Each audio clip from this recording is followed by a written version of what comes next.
호기롭게 리치몬드를 점령하자라고 시작했던 전투가 무려 4년이 흘러서 리치몬드가 마침내 그랜트의 수중에 떨어지게 되었습니다. 전쟁은 이기는 것도 중요하지만 잘 끝내는 것이 굉장히 중요하다. 이 남부 대통령의 데이비스도 붙잡아야 되고 그렇죠. 또 한편으로는 군을 통솔 하고 있는 리도 또 붙잡아야 되는 거예요. 결국 아포메톡스 코트하우스라는 그런 곳에서 리의 길을 막아버립니다. 앞에서. 4월 9일에 드디어 항복 의사를 굳히고 전령을 보냅니다. 우리 책상에서 막 이제 적어서 줍니다. 근데 리가 딱 받아보고서 화들짝 놀랐어요. 괜찮네, 조건. 굉장히 괜찮다. 남군이 이제 연방에게 더 이상 저항하지 않는다는 선언을 하면은 당신네들을 더 이상 추궁을 하지 않고 모두 사면해주겠다. 오, 아예 그러니까 포로로 잡지 않겠다는 거잖아요. 네. 오. 이제 리는 약간 들뜬 마음 그리고 어안이 벙벙한 마음, 만감이 교차한 형식으로 이제 돌아갑니다. 마지막으로 그랜트가 나와서 딱 격려를 하죠. 얘를 표하니까 리도 마지막으로 딱 얘를 표하면서 그리고 돌아서 가는. 그랜트도 이제는 끝내야 될 때가 진짜 왔구나. 그렇죠. 네. 이제 전후에 우리가 통합을 생각해야 될 때가 왔다는 그런 생각을 한 것 같아요. 그래서 이제 결자 해지의 정신으로 이 조건을 아주 관대하게 내세워서 여기서 이제 서로의 항복을 맺은 거죠.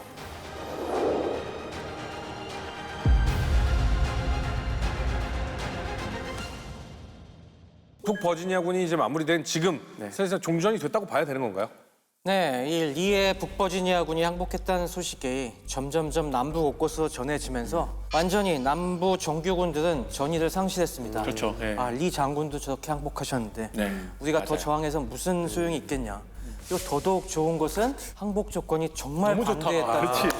근데 사실 북군 입장에서도 총사령관인 그랜트 장군이 제시한 조건을 그렇죠. 다르게 할 수 있는 장군은 없는 거잖아요. 그렇죠. 당연히 그래서 그것이 하나의 딱 이제 템플릿이 돼서 그 조건대로 다른 군대들이 속속속속 항복하기 시작합니다. 그래서 이 5월, 6월 달에 걸쳐서 남부 곳곳에 사실상 주력 부대들은 다 항복을 하게 됐고요. 물론 아직도 극렬 분자들, 게릴라전을 이어가던 사람들은 끝까지 남부의 패망을 인정하지 못하고 산발적인 전투를 이어갔지만은 머지않아 진압이 됐습니다. 하지만 이 마지막 항복이 이루어진 거는 의외로 7개월 뒤, 한참 뒤네요. 네, 11월 달이나 돼서의 일이었습니다. 그것도 바로 미국이 아니라 영국에서 항복이 있었어요. 아, 데이비스가 넘어갔어요? 아니, 그건 아닌데 이게 사연이 있었습니다. 이 마지막까지 저항한 것은 육군이 아니라 해군이었습니다. 그렇겠죠. 당연히 육상에서는 당연히 금방 소식이 퍼져갖고 다 평정이 됐는데 바다에 나가서 통상 파괴전을 수행하고 있던 함정들에게 이 소식이 전해질 방법이 없는 거예요. 무선 통신이 없던 시절이니까. 그 중에 한 척이 이름도 참 기구하지. 쉐난도어가 있었어요. 쉐난도. CSS 쉐난도어. 역시 쉐난도어가 이제 제일 골칫거리였습니다. 제임스 워들 중령이라는 사람이 1864년 10월 달에 영국 상선을 구입해서 태평양을 휘젓고 있었어요. 그 당시에. 태평양에 떠있던 북부 포경성들을 공격하고 있었는데 한 6월 달이나 돼서야 포경선을 공격해보니까 거기 신문 쪼가리가 있는 거예요. 남부 항복. 뭐야씨, 이 말이 되는 소리야? 거짓말 하면서 그냥 계속 파괴시키고 다니다가 8월 달이 돼서 영국 배를 만났는데 야, 항복한 거 맞아. 너네 남부 망했어. 그러니까 이 사람이 싸해지는 겁니다.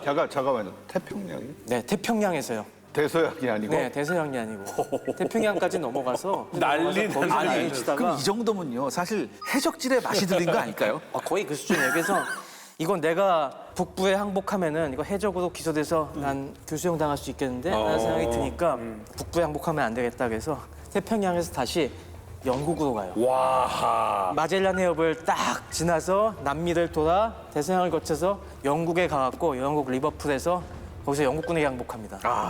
영국군은 당연히 뭐 그래 그럴 수도 있지 하면서 우리는 기소할 권한 없음 하면서 방면해 줍니다. 그래서 이 사람이 나중에 남부에 돌아가서 영웅이 돼요. 이 정도면 해적왕이네. 도대체 지구를 몇 바퀴 돈 거야? 네, 그래서 실제로 이제 이런 총성이 마지막까지 멎을 때까지는 좀 상당한 시간이 걸긴 했지만 드디어 남북 전쟁은 끝났습니다.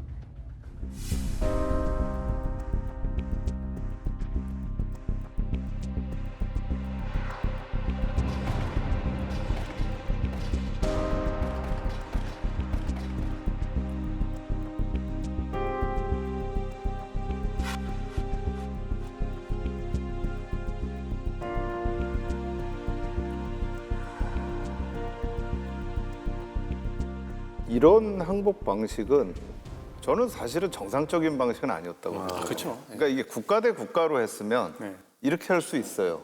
그러니까 뭐 끝났으니까 이건 전쟁 포로 개념으로 해서 니네 다 돌려보낸다. 지금 이거 반란군으로 규정을 해가지고 전쟁을 한 건데 반란군한테 마치 정식 국가와 전쟁을 해서 끝난 것 같은 지금 대우를 해준 거거든요. 이 생각을 해보세요. 지금 어떤 국가에서 반란이 일어났어요. 그럼 반란군을 진압을 했어요. 그럼 반란군들한테 니네 무기 다 버리면 그냥 집으로 돌아갈 수 있어? 이렇게 하나요? 기소를 그럼요. 그건 다 기소하게 돼 있습니다. 기본적으로 반란은. 근데 반란으로 해놓고 지금 국가처럼 돼버린 거거든요. 모순이 이때부터 나오는 거죠. 그러니까 사실 이거는 제가 보기에 좀 모순이 있는 전쟁을 끝내는 방식이었다고 저는 봐요. 맞습니다. 원장 쌤 말씀하신 것처럼 이게 나중에 굉장히 여러 차례 문제를 일으킵니다. 그러네요. 그러면 반란군이라고 생각했던 북부 사람들이 이 신문의 기사를 봤을 거 아니에요. 그럼 북부 사람들은 반응이 어땠어요? 이 강경 봉합파들은 굉장히 이건 열받죠. 받아들일 수 없는 거예요. 아, 이거 다 잡아서 이거 기소 다 하고. 네. 반역 도당들 단죄하지 않고 풀어주냐 그렇죠. 이런 이제 생각이 이런 드는 거죠. 문제가 뒤에 재건 과정에서의 정책 차이로 또 나타나게 되는 겁니다. 그래서 리가 항복했다는 소식이 펴졌을 때 사실 사람들 느낌은 이제 전쟁이 거의 끝났다는 거죠. 그쵸. 어떤 의미에서는 진짜.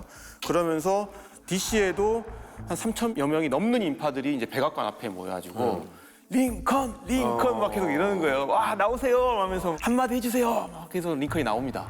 다음 날 할게요 하고 이제 진짜?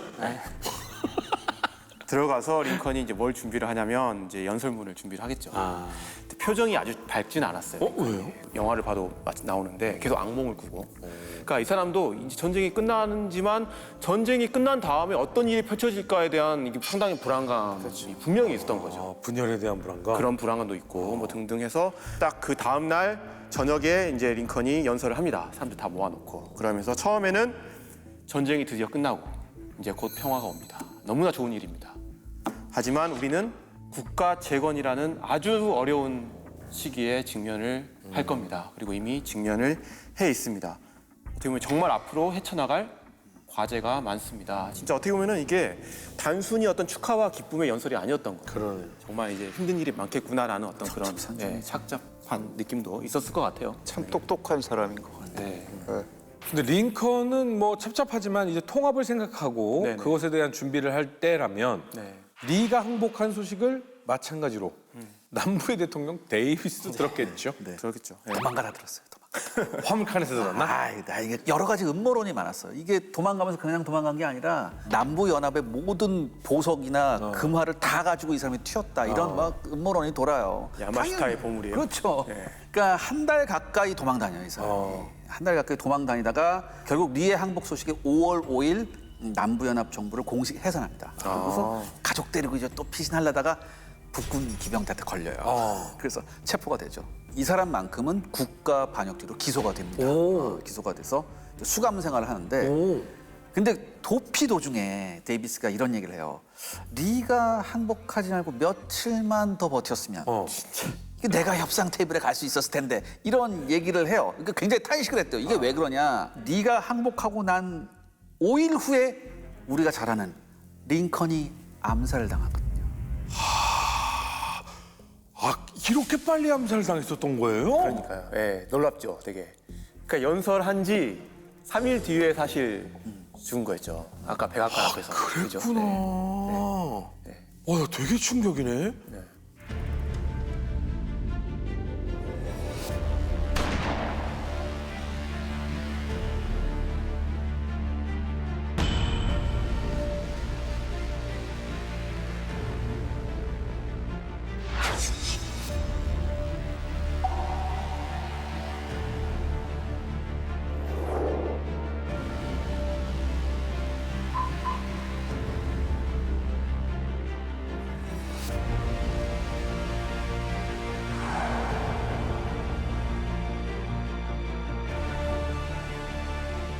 저는 사실은 그냥 링컨이 암살된 이야기만 알고 있었는데 이 암살이 링컨만을 노린 건 아니었다면서요?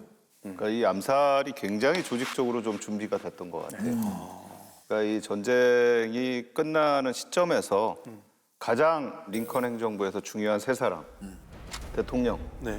부통령, 그다음에 이제 국무장관. 국무장관. 아, 그러니까 수반을 전부 다 예, 세 사람을 다 암살할 계획을 세웁니다. 근데 이제 그 중에 유일하게 대통령만 암살 작전에 성공을 하고요. 나머지 두 사람 부통령하고 국무장관에 대한 암살 사건은 실패를 합니다. 이 링컨을 암살한 사람이 존 윌커스 부스라고 하는 사람인데 이 존 윌커스 부스는 배우 출신이에요. 이 사람이 했던 연극들이 있는데 주로 이제 섹스피어 연극을 했다고 합니다. 그래서 이제 리차드 3세라든가 햄릿이라든가 그러니까 굉장히 좀 뭔가 이 큰 일을 해야 되는 그런 그 고뇌 뭐 이런 이제 연극을 하는데 사실 배우들이 제가 배우를 안 해봐서 모르겠지만 하다 보면은 그 극 중의 인물에 약간 몰입되는 부분들이 그 병이 있죠. 예, 있을 수가 있는 것 같아요. 그래가지고 이 암살을 했을 때도 Sic Semper Tyrannis라고 외쳤다는 거예요. 폭군은 언제나 이렇게 될 것이다. 라는 거에 라틴어 발음이라는 겁니다. 근데 그걸 외치면서 이제 가서 죽이고 달아나서 도망가다가 검거 도중에 이제 사살이 됩니다. 이제 링컨은 이렇게 됐는데 이제 부통령 같은 경우에는 사살을 하려고 갔던 사람이 내가 진짜 이거 사살을 할 수 있을까라고 하다가 고뇌하는 끝에 술을 먹다가 사살을 하기 위해서 마련했던 총도 잊어버리고 술 취해서요? 네, 그래서 아무것도 못하고 이제 붙잡히게 되고 그다음에 이제 또 하나가 이제 국무장관 수워드입니다. 이 국무장관 수워드가 사실은 부통령보다 훨씬 더 강경파였고 사실은 이 수워드는 13조 수정 헌법 할 때도 처음에 수워드가 링컨한테 굉장히 섭섭해요. 왜 이거 나한테 안 알리고 당신이 했습니까? 나한테 알리면 내가 했을 텐데라고 할 정도로 굉장히 이제 강경한 사람인데 마침 수워드가 마차 사고가 9일 전에 일어나가지고 집에서 이렇게 기부스하고 이렇게 누워 있는 상태였어요. 근데 이걸 죽이러 올라가려고 하는데 아들한테 딱 걸린 겁니다. 그래서 수워드 아들하고 하다가 이제 그래도 암살범이 아들을 뿌리치고 올라가서 이 죽이겠다고 찔렀는데 붕대를 맨 데다 막 찌르다 보니까 깁스하고 있었구나. 그렇죠. 그러니까 피는 났는데 죽지는 않은 거예요. 오히려 사고가 나서 덮고 있으니까 깊게 못 찔렀군요. 그러니까 이제 피가 나는 걸 보고 아 죽었겠지 하고서는 갔는데 사실은 치명상을 그렇게 입지는 않았고 또 생명을 건지게 됩니다. 그러니까 지금 이 암살 자체가 굉장히 조직적으로 이루어졌다라고 보면 될 것 같아요. 그러니까 동선들을 다 알고 있었던 거잖아요. 동선을 알고 세 사람을 어떻게 죽일 것인가를 딱 해가지고 이제 암살 걸 한 건데 결국에는 이제 사건을 조사하면서 암살 가담자, 공모자, 지원자를 색출해가지고 그 중에 4명에 대해서 이제 교수형을 집행을 했어요.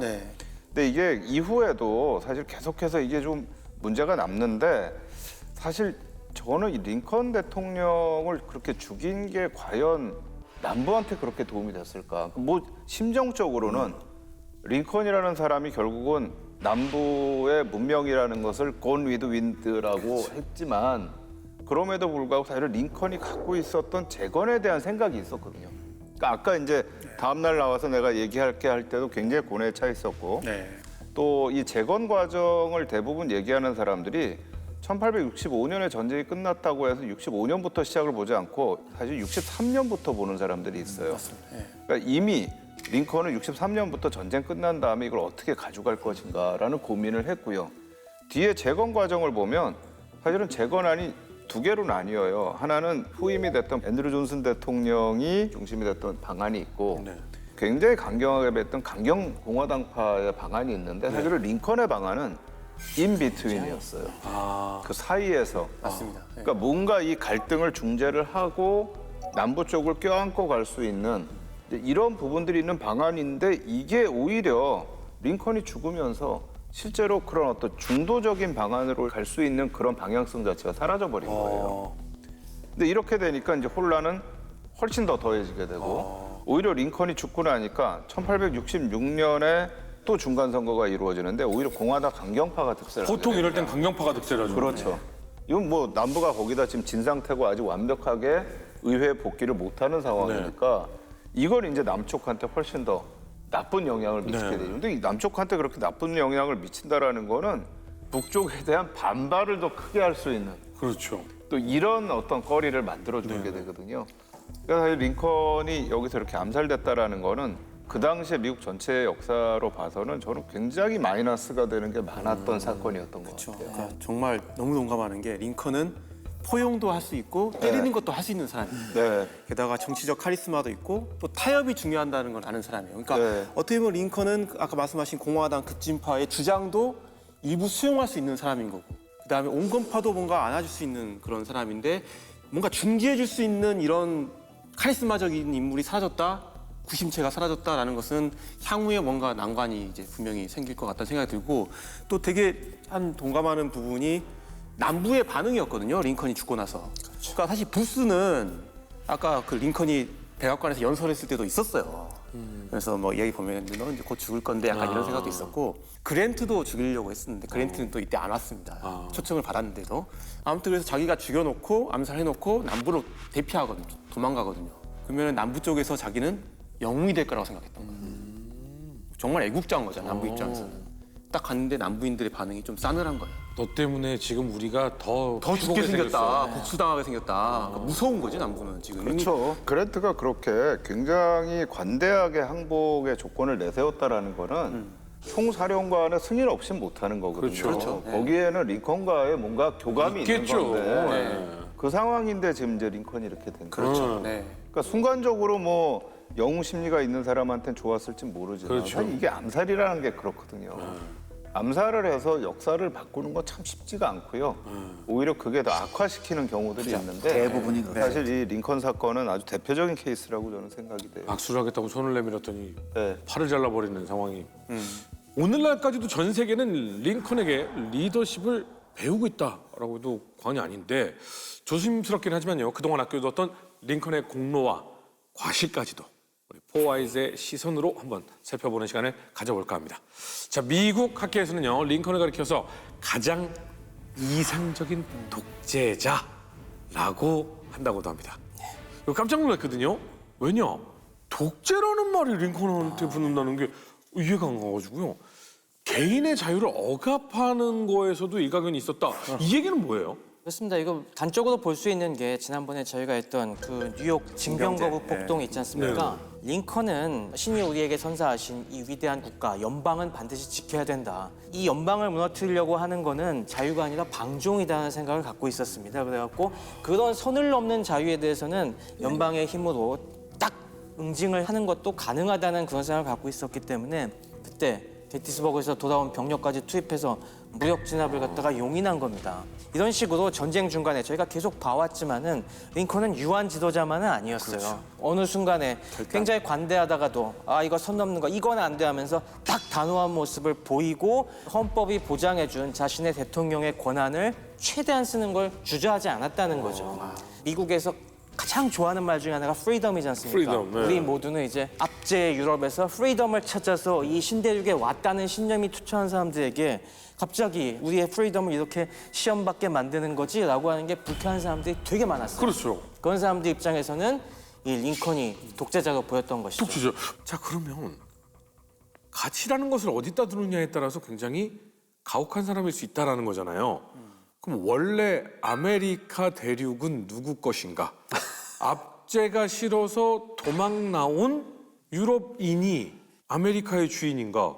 아니면 수천 년 이상, 수만 년 이상, 수십만 년이 될 수도 있는 그 자리에서 계속 살아오던 원주민이 주인인가?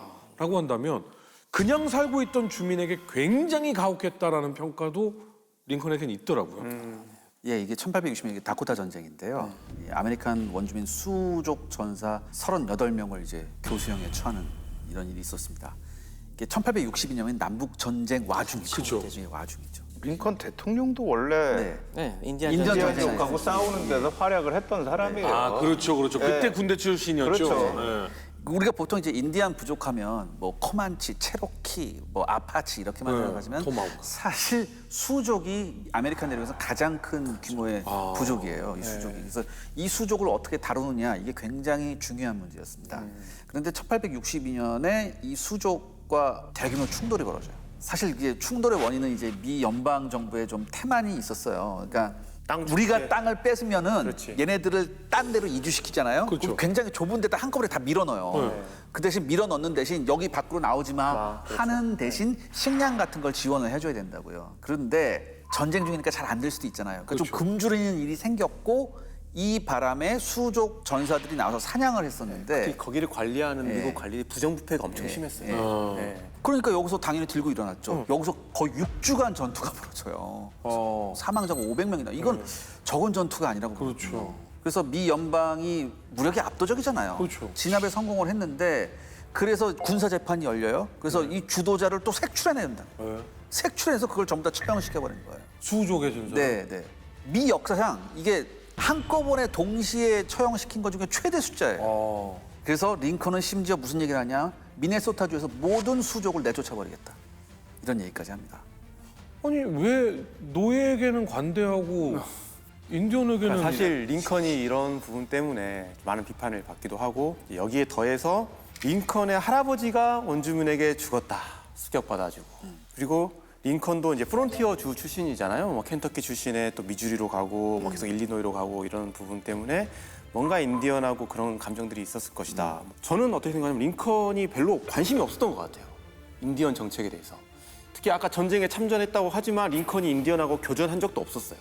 링컨 치중병이었으니까. 네. 그리고 지금 상황을 보면은 남북 전쟁을 한참 하고 있잖아요. 그러니까 링컨에게 중요한 거는 전쟁을 수행하는 거고, 그다음에 이 사람한테 관심이 있던 건 노예 해방이나 이런 거에 관심이 있었지 원주민하고 생기는 문제에 대해서는 이 사람의 관심 밖에 이뤘던 거예요. 그리고 이제 링컨 정부가 했던 것은 사실 이제 백인이 서부 확장을 하면서 땅을 뺏어서 뭔가 인디언 땅을 뺏어서 백인한테 주는 거. 그다음에 뭔가 이렇게 분쟁이 났을 때 원주민이 반란을 일으키니까 거기에 의해서 진압을 했고 교수형을 시켰던 거.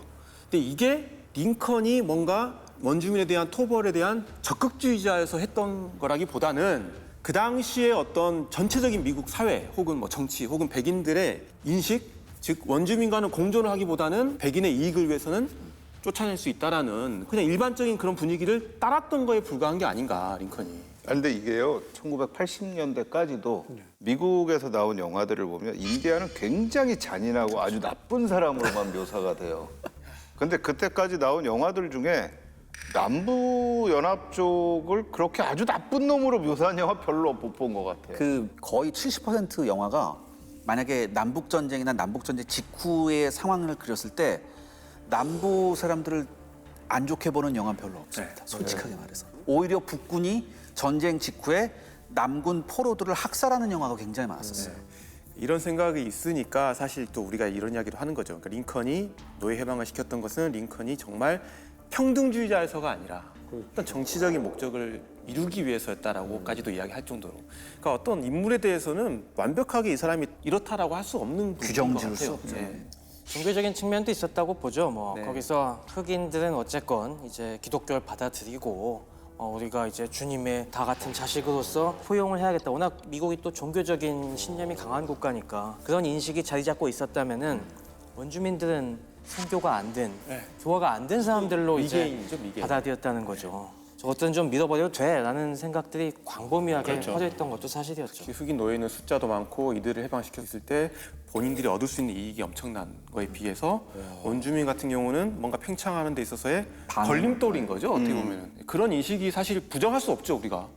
우리 포아이즈가 보기에 링컨 이것만큼은 절대로 빼놓을 수 없는 군호다라고 하는 부분이 있다면 어떻게 보십니까? 한 사람의 불완전한 정치가가 하나의 위대한 인물로 우뚝 서가는 이 과정을 너무나 잘 보여줬다. 링컨이 대통령 될 시점에서 완벽한 사람은 당연히 아니었습니다. 여러 가지 뭐 약점도 많이 있었고 능력 면에서 부족한 것도 있었지만은 우리가 쭉 봐왔듯이 전쟁 기간 내내 끊임없이 자신을 채찍질하고 갈고 닦고 차무린자 100번씩 써가면서 장군을 달래가고 이렇게 막판에는 워싱턴 DC를 얼리의 앞에서 구해내듯이 활용 전쟁이네. 위대한 인물로 쭉 성장해 나가는 그 지도자도 사실 우리가 완성된 상태에서 올라가는 게 아니라 또 취임한 뒤부터도 계속 이게 어느 정도 올라가는 게 있어야 되는데 그런 면에서 끊임없이 성장해 나가는 그 모습을 보여줬다는 점에서 굉장히 이제 인상적인 부분이 있고요. 저는 개인적으로 1864년부터 재건에 대한 굉장히 진지한 생각을 했다 전후에 이게 굉장히 좀 높이 평가를 해야 된다고 보거든요. 전시 지도자가 진짜 실력이 발휘되는 게 전쟁이 끝난 이후에 재건을 어떻게 추진하느냐 이게 굉장히 중요해요.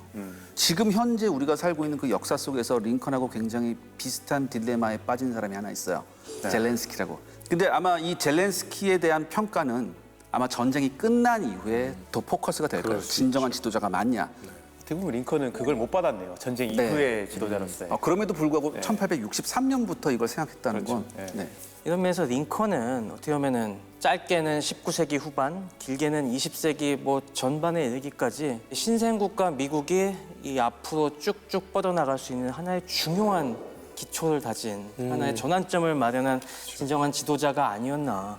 전쟁 이전에 극심한 분열에 시달리고 여러 가지 면에서 취약했던 국가를 갖다가 연방이라는 하나의 그 틀을 갖가지 자신에게 부여된 권한을 적극적으로 써가면서 단단히 주조했고 여기서 형성된 연방의 가치가 결국에 쭉 이어져서 그 이후로 미국이 계속 어떤 많은 위기에 처했지만은 그래도 연방을 깨서는 안 된다. 우리가 이 연방하에서 같이 커가야 되는 존재다라는 부분에서는 계속 합의를 이루고 갔지 않습니까?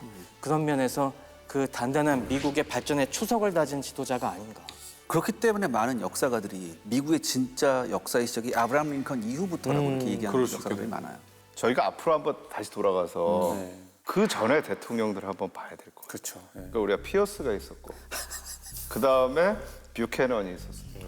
사실 굉장히 힘들었던 시기예요. 그리고 이미 그때는 노예제도를 가지고 이미 지금 분열이 되고 막 있었는데 사실은 두 대통령이 아무것도 이거를 해결하지 못했던 시대였어요. 그러니까 우리가 앞부분에 그렇게 시간을 끌었던 거 아니에요. 이 사람들 얘기하느라고. 근데 결국 어떤 연방정부 중심으로 통합이라는 관점에서 이걸 해결해야 되겠다라고 생각했던 링컨이었고 그렇죠. 또 그렇게 해가지고 이 전쟁을 이끌게 되었던 이제 그런 부분에서 저는 굉장히 중요한 의미를 갖는다라는 생각이 들고요. 그리고 제가 미국 역대 대통령을 쭉 보면서 대부분의 이 초반의 대통령들이 독립전쟁의 영웅이거나 영국과의 전쟁에서 영웅이거나 아니면 뭐 상원의원이나 부통령을 했거나 뭐 이런 사람들이 대부분 대통령이 됐는데 그렇죠. 이 시골 변호사가 지금 대통령이 된 거예요. 그러니까 시골 변호사 되다 보니까 이 법안을 어떻게 만들어야 되고 이 절차를 어떻게 해가야 되는가에 대해서 굉장히 철저한 생각을 가지고 있었던 것 같아요. 그러니까 실제로 이제 전쟁 기간 중에도 수정헌법 13조만 저희가 봤죠. 네. 근데 그거를 하는 경우도 사실은 이전에 노예해방 예비선언이 있었고 노예해방 설원이 있었고 그다음에 이제 수정헌법으로 가는 이 절차라는 게 굉장히 중요하게 한 단계 한 단계 거쳐서 갔고 또 전쟁이 계속되는 와중에도 세 가지 중요한 법을 만들어요. 근데 그게 이제 하나는 홈스테드 법이라는 건데 당시에 이 가난을 해결하기 위해서 미국에 있었던 공공토지를 자유민들한테 개방을 하는 겁니다. 개방을 해가지고 공공토지를 이제 가질 수 있도록 이제 불화를 하기 시작을 하는 거예요. 그러니까 이게 기본적으로 미국 내에서 자장농들이 나오기 시작하고 어느 정도 이제 사람들이 먹고 살 수 있는 그런 위치에 갈 수 있는 걸 만들었고 또 몰일법이라는 걸 만들어가지고 아까 우리가 얘기했던 이 원주민들한테 여러 가지 이제 땅을 얻고 하잖아요. 근데 이거를 또 이제 토지를 판매를 해가지고 그 수익금으로 대학을 또 설립할 수 있도록 해가지고 우리 이제 심소령님이 항상 말씀하시는 캔자스 주립대학 1863년 처음으로 이제 캔자스 주립대학이 열게 되고요.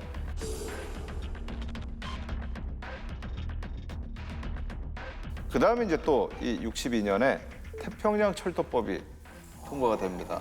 대륙횡단 철도라는 게 생긴다라는 거는 미국 역사에 어마어마한 의미를 가져요. 그러면서 뭐 유니언 퍼시픽이라든가 센트럴 퍼시픽이라든가 이런 회사가 나오고 이제 그걸 통해서 전쟁을 통해 통합이 아니고 미국 전체가 통합될 수 있는 물리적 기틀을 이제 만드는 거죠. 이걸 가지고. 그러니까 그렇게 어떻게 보면 저는 이걸 우리가 뭐 긍정 부정을 떠나서 이 변호사 출신의 시골뜨기 링컨이 들어와가지고 성장하는 과정 속에서 아 내가 이걸 어떻게 법이라는 법제적으로 이걸 만들어서 가야 되는가 아주 급한 게 아니고요 한 단계 한 단계 밟아가는 그러면서 이제 미국의 기초를 쌓아가는 그런 부분으로서의 업적은 저는 상당히 컸던 게 아닌가 이렇게 생각을 합니다. 미국 출신의 변호사가 한 단계 한 단계를 발전시키면서 사람과 국가가 같이 성장한 느낌이 좀 드네요. 전쟁터에서도 정치판에서도 총성은 멈췄습니다. 이제부터 진짜 얘기가 시작되는 걸지도 모르겠습니다. 역전다방에서 남북전쟁을 살펴본 이유가 진짜 미국을 이해하기 위한 첫걸음 아니었습니까?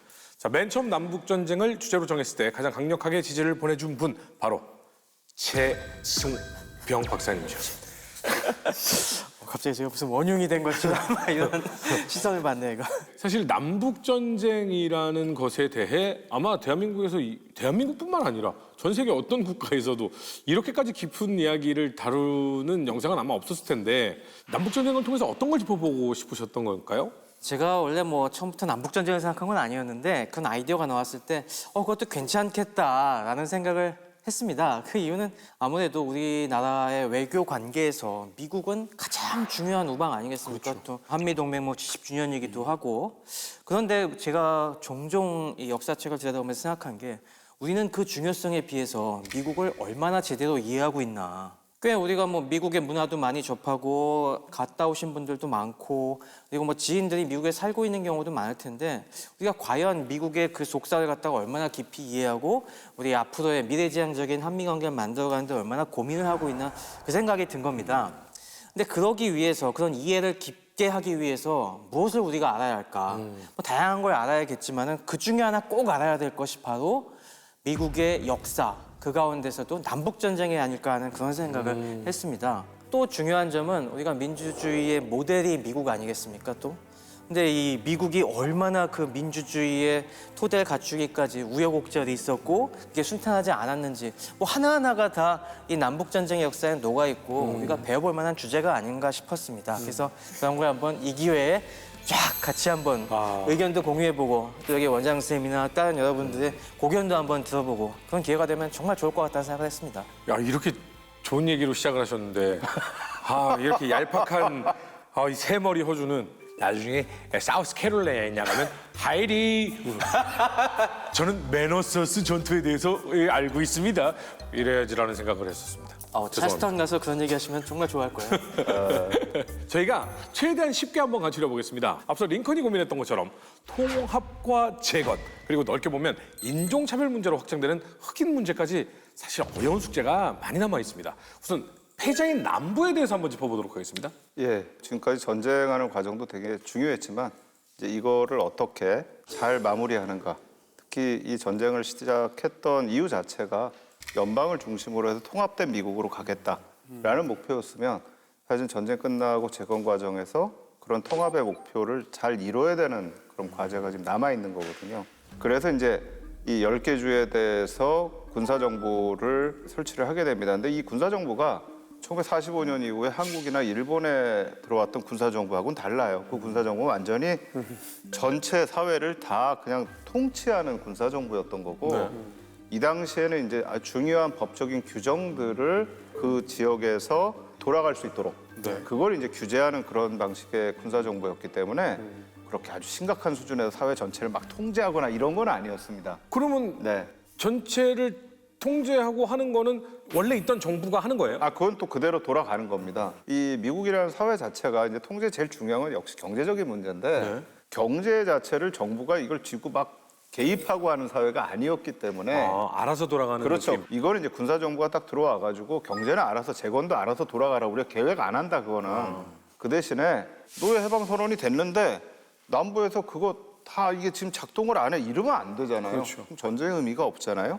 10개 주에 대해서 이걸 5개로 이제 나누게 됩니다. 그래서 5개 광구로 나눠가지고 이제 버지니아가 제1광구고 여기에 이제 스코필드 장군이 사령관이 됐고 이 광구가 이제 노스캐롤라이나하고 사우스캐롤라이나 여기에는 이제 시클스 장군 3관구가 조지아, 엘라바마, 플로리다 그래서 이제 그 이렇게 연결되어 있는 지역이죠. 거기에 포프 장군 4관구가 아칸소하고 미시시피 여기가 약간 이제 서쪽 지역 해가지고 여기에 오드 장군 5관구가 루이지애나, 텍사스에서 셰리든 장군 네, 이렇게 이제 5개의 군광구를 만들게 됩니다. 여기 나와 있는 장군들을 쭉 보면은 다들 어떤 성향이냐면 그래도 북부의 대의를 이해를 하고 있고 그다음에 아주 막 급격한 뭐 공화주의자 정도의 어떤 그런 성격은 아니지만 그래도 적어도 노예 해방은 시켜야 되고 정부의 취지를 충분히 공감하는 사람들을 주로 선발을 했고 사실 이 중에서도 가장 급진적인 사람은 셰리든이 제일 세요. 보이더라고요. 그 사람은 실제로 나중에도 이제 어떻게 보면은 급진 공화당의 논지랑 또 같이 가서 실제로 이제 규제도 더 많이 하려고 하고 그러니까 본인들의 어떤 성향에 따라서 물론 해야 할 임무가 좀 애매모호한 부분이 좀 있어요. 근데 장군들의 성향에 따라서 더 간섭하는 사람도 있었고 좀 덜 간섭하는 사람도 있었고 이제 그렇게 좀 이해를 하시면 되죠. 그러니까 우리가 저희가 전투를 통해서 봤을 때는 굉장히 공격적이고 네. 무지막지했던 장군들의 이름이 싹 좀 빠진 듯한 빠져있죠. 느낌의 네. 세리들만 약간 보이는. 자, 그러면 임시군정 체제에서 남부 주민들 연방으로 좀 복귀하는 어떤 차근차근 절차를 밟겠죠? 그러니까 이게 이제 제일 중요한 단계입니다. 그러니까 결국은 이제 전쟁이 끝났기 때문에 반란에 속했던 주들을 연방의회로 이제 복귀를 시키고 연방 정부 전체 포함되도록 하는 이제 이 부분들이 굉장히 중요한 과정인데 이제 제일 핵심인 거는 흑인 차별 법령이라든가 또 수정 헌법 13조라든가 이 부분들을 받는 주에 대해서는 우리가 이걸 받겠다라는 이제 조건을 다는 거죠. 그런데 이게 전쟁에 졌다 그래가지고 그 주에서 투표를 했더니 우리가 100%다 이거 받아들일 거야 해야만 우리가 받을게 이러면 이제 영원히 못 받는 겁니다. 어떻게 받을 거냐. 근데 링컨이 이미 전쟁 중인 1963년 12월에 링컨이 가지고 있었던 플랜이 10% 플랜이라는 게 있었어요. 10%요? 네. 그 지역에서 투표를 해가지고 10% 이상만 찬성하면 들어올 수 있어. 굉장히 진짜 이거는 정말 모더레이트한 플랜을 가지고 있었던 거니까 지금 링컨의 목표는 어쨌든 우리가 남부에 있는 반란주들을 빨리 연방으로 복귀시키는 게 중요하다. 여기서 지금 이 사람들한테 뭐 50%, 90% 이런 거 하면 결국은 당분간은 미국은 계속 쪼개져 있을 수밖에 없다. 그러니까 빠르게 복귀시키기 위해서 우리가 10%면 된다. 이게 63년 12월이거든요. 근데 링컨이 죽고 나니까 이제 두 개로 나눠지는 거예요. 앤드류 존슨 후임 대통령이 이거를 이제 계승하려고 그대로 한 거죠. 워낙이 출신 자체도 민주당 계열이었고. 네. 그러니까 10% 좋아 하면서 이쪽으로 가는 건데 강경 공화당은 안 되는 거예요. 우리가 전쟁 괜히 했어? 얼마나 많이 죽었어? 10%가 안 돼. 최소한 50%는 돼야 돼. 그러니까 이게 이제 1864년에 나왔던 웨이드 데이비스 법안이라는 거예요. 이걸 가지고 이제 양쪽이 붙습니다. 붙는데 사실은 링컨 대통령이 살아있을 때 처음에 이 50% 법을 거부권 행사를 했었어요. 근데 링컨 대통령이 죽고 나서 앤드류 존슨 대통령이 딱 나와서 하니까 뭐야 안 돼. 해가지고 거부권을 또 무효화시키면서 이 50% 통과를 시켜버립니다. 그래서 이때 나왔던 얘기가 아이언클레드라는 얘기가 나와요. 이게 뭐냐면 강경공화파에서는 남부 쪽에서 철저한 맹세를 받아야 된다. 연방정부에서 정한 법이라든가 수정헌법을 철저하게 지키겠다는 맹세를 해야만 복귀가 가능해 라고서는 다시 들고 나오게 됩니다. 그래서 링컨 암살 후에는 이게 50%로 하는 강경한 정책으로 정착하게 되죠. 링컨은 10%만 하면 내가 이해해 줄게 라고 한 거고요. 강경파들은 안 돼. 50%가 돼야만 해 라고 한 거잖아요. 그러면 남부 쪽에서 50% 비율 못 맞추고 25%가 돼요. 그럼 어떤 페널티가 있는 거예요? 못 들어오는 거죠. 계속 군정을 연방으로 못 들어오면 계속 군인들이 지배하는 지배를 받아야 된다. 그러니까 집에는 어쨌든 들어와도 당분간 가기는 가요. 네네. 흑인에 대한 차별이 없어지고 하는 게 그건 아니기 때문에 네. 그러더라도 군정을 가는데 문제는 의회로 복귀는 해야 될 거 아니에요. 그런데 의회 들어와서 여기서 뭔가 권한을 자꾸 행사를 해야만 남부 쪽 사람들이 원하는 것들이 연방의회에서 반영이 될 텐데 들어오는 자격 자체를 못 얻으면 어떡해요? 내전 이전에 그래도 주로서의 합당한 이 너희들의 권리를 다시 얻기 위해서는 그렇죠. 50% 이상이 앞으로 우리는 연방에 충성을 할 것을 맹세한다라고 득표를 해야만 한다. 네. 근데 지금 현 상황에서 보면 남부 인원에게 투표를 했을 때 이 적개심을 가지고 있는 남부 인원들이 50% 이상이 우린 연방에 충성하겠습니다라고 하는 확률은 높지 않을 것 같은데요. 제일 진통을 겪었던 데가 미시시피주 같이 전쟁에 참화를 많이 겪었던 주에서는 아예 투표 거부 운동이 벌어져요. 그래서 이런 굴욕적인 조건으로 무슨 연방위에 들어가냐라고 해서 막 투표를 거부해서 이 조건을 못 맞추는 경우도 있었고, 그래서 나중에 연방에 들어오고 싶은 사람들의 의사를 존중해 줘야 되지 않겠냐 싶어서 아예 또 급진공화파들이 의결 정족수, 그전에는 유권자의 50% 이상이 투표에 참여해서 50% 이상이 찬성해야 가결되는 걸 앞에 50% 정족수 조건을 없애버리기도 해요. 30%만 투표에 참여하고 그중에 50% 이상만 득표를 하더라도 인정한다. 네, 그런 식으로 이제 막 몇 번에 걸쳐서 그 규정을 고치고 바꿔가는 이런 일들이 벌어집니다. 이게 약간 이제 미국판 4.4.5입처럼 뭔가 계속 뭔가를 만들어내는 건데, 그러면 북부는 노예 해방을 한 거잖아요. 그러면 노예들에게도 남부 노예들에게도 투표권을 주면 남부의 투표율도 올라갈 것이고 득표율도 올라갈 것이잖아요. 아, 그렇죠. 그러면 남부의 노예들이 투표권을 얻은 건가요? 그걸 얻었죠. 그러면 50% 정족수를 채울 수 있겠네요. 그런데 이제 얻게 되니까 이제 50% 정족수를 채울 수 있는 것도 있지만 네. 이제 더 중요한 게 그 표의 향방이 되게 중요해진 거예요. 이 향방이 어디로 갈 거냐. 그러니까 이 아프리칸 아메리칸들이 거기서 그러면 누구한테 이 투표를 할 거냐. 그래서 이제 나온 게 카펫베거라든가 스켈러웨그라고 하는 이 신조어들이 나타나기 시작을 해요. 카펫베거라는 거는 백을 만들어서 남부 쪽에 표를 이렇게 쓸어 간다 해가지고 이제 카펫베거라는 게 나오는데 대부분 이 카펫베거는 북쪽 사람입니다. 북쪽 사람들이 이제 남쪽에 와서 이 사람들한테 이제 우리는 이런 정책을 하고 이렇게 하니까 자기를 지지해달라 해가지고 이제 새로운 북쪽 사람들이 오는 건데 문제가 되는 거는 사실은 스켈러웨그예요. 스켈러는 뭐예요? 그러니까 스켈러웨그는 남쪽에 있는 사람인데 연방 편입을 지지하면서 이제 남쪽과는 다른 연방에 좀 지지하는 유의 사람들인데 그 가장 대표적인 사람이 남부 쪽의 장군 중에 유명한 장군이 있었죠. 잠깐만요. 네. 리, 네. 잭슨, 롱스트리트. 롱스트리트? 맞아요. 그 롱스트리트. 이 롱스트리트가 네. 연방편에 선다고요? 그러면 네. 그래가지고 이분이 그랜트 장군하고 좀 친분이 있어가지고 사면을 받아요. 사실 원래는 이제 이 연방 정부에서도 세 사람은 사면은 안 된다라고 생각을 했으니까 리하고 데이비스하고 롱스트리트는 안 된다. 근데 롱스트리트가 사면을 받아요. 그래가지고 전쟁 끝나고 3년 정도 되는 1868년에 시민권을 부여를 받습니다. 그리고 이제 그랜트를 지지하고 이제 뉴올리언스의 세관 감독관이 되는데 그 이후에 굉장히 돈도 많이 벌고 잘 돼가지고 심지어는 1890년대에는 철도 장관까지 해요. 근데 그렇게 되니까 사실은 남부인들 입장에서는 최고의 반역자예요. 이런 분들을 저희가 이제 그 당시에 이제 남부에서는 스켈러웨그라고 불렀거든요. 스켈러웨그 뜻이 자체가 네. 약간 저급한 인간 아니면은 뭐 좀 경멸적인 의미로 좀 무례한 깡패놈들 뭐 이런 의미가 있어요.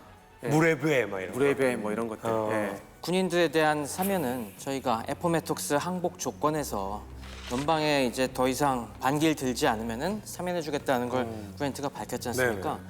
근데 이거에 당연히 불만을 가진 북부 사람들이 있어갖고 버지니아의 노퍼 검찰에서 전후에 우리 반역자들 기소하겠다고 해서 기소장을 날립니다. 근데 이때 극렬하게 반대한 게 바로 그랜트예요. 내가 약속해 준 거다. 내가 항복 조건으로 군인의 명예를 걸고 해준 건데 왜 기소를 하느냐. 그래서 대통령한테 앤드류 존슨한테 찾아가서 이거 기소 취하지 않으면 제가 못 받겠습니다. 막 항의를 합니다. 그래서 앤드류 존슨이 검찰총장 명령으로 다 기소가 취하됩니다. 그래서 뭐 롱스트리트가 한동안 군사사적으로도 굉장히 저평가를 받습니다. 그렇죠. 예. 왜냐하면 동료들이 롱스트리트가 북부편에 붙었다는 걸 듣고서 아니 다시 생각해보자. 그러고 보니까 왜 그때 우리가 졌지? 이놈 때문에. 게티스버그에서 말 안 듣고 막 이런 거 게티스버그에서 아니야? 왜 롱스트리트 쪽이 이거 돌파를 못한 거야?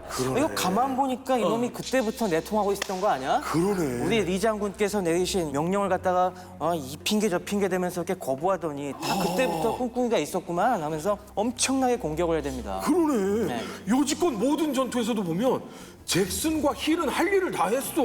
맨날 롱스트리트만 맨날 문제가 됐지. 들이받았잖아요. 그렇게 엄청 공격을 받다 보니까 한동안 이 롱스트리트의 군사적 성과에 대해서 굉장히 저평가 움직임이 있었는데 이게 굉장히 나중이 돼서야 나중에 연구가 진척이 되고 나서야 아니다 롱스트리트가 그때부터 내통했던 증거는 없고 오히려 롱스트리트의 판단이 합리적인 것들이 많았다는 게 나중에야 등장합니다. 사실 남부 쪽에 있는 많은 미 육군 기지가 남부 장군들의 이름 따서 만들어졌어요. 정말 많은데 기지가 육군 기지가 롱스트리트가 없습니다.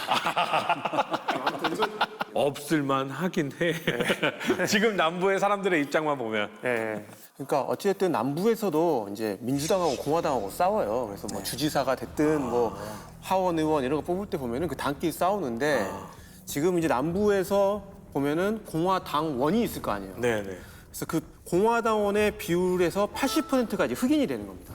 그렇죠. 해방된 흑인이 되는 거고 그 다음에 한 18% 정도가 누가 되냐면 롱스트리트처럼 변절자들. 변절한 사람들이 되는 거예요. 원래 남부 출신의 사람들이 되는 거고 2%가 남부에 뭐 얻을 게 많다더라라고 하면서 북부에서 온 이런 카페트들. 사람들, 네, 이런 사람들이 돼서 그들이 뭔가 이 연방 정부의 입장을 지지를 하고 공화당의 입지를 지지하는 이제 세력이 되는 거죠 남부에서. 이제 조금 이해가 가요. 그러니까 이제 10%쪽 그 룰에서 50% 룰이 되면서 그렇죠. 흑인들이 투표를 많이 하면서 50%를 넘겨서 이제 우리도 이제 주의 역할을 하고 싶어요라고 이제 되는 건데. 네네네. 근데 여기에서 보면 흑인들도 투표를 많이 하고 우리도 주 역할을 하고 싶은데 네.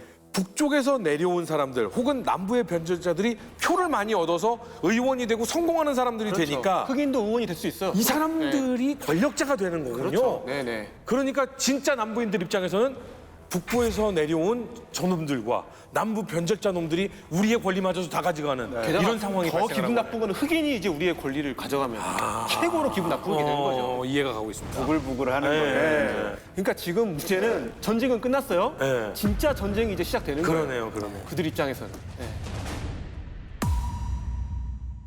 강한 쪽의 힘이 더 강해질 텐데 이러면 당연히 민심은 흉흉해지죠. 그렇죠. 반작용이 나오기 시작하겠죠. 그것이 바로 폭력적인 흑인에 대한 테러로 분출이 됩니다.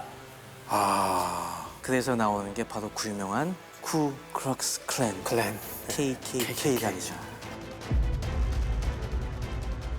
진짜 대통령이 필요합니다. $50. 그랜트가 대통령이 됩니다. 이제 강력한 분이 좀 대통령이 됐습니다. 좋은 평가를 받고 있던 그랜트이기 때문에 많은 사람들의 기대를 받고 대통령에 올랐습니다. 하지만 문제가 있죠. 헤이즈라는 사람이 이제 공화당 후보로 나왔고 틸던이라는 사람이 민주당 후보로 이렇게 나왔는데 투표 결과가 아주 재밌습니다. 1877년 타협이라고 합니다. 근데 그 타협은 문건으로 만들어진 게 없어요. 타협이 사실은 너무나 큰 문제를 맞습니다. 일으키는 거예요. 어떤 문제요? 자기 주의 법을 만들 수 있는 권한을 만들어준 거예요. 엄청나게 큰 거죠. 그건 진짜.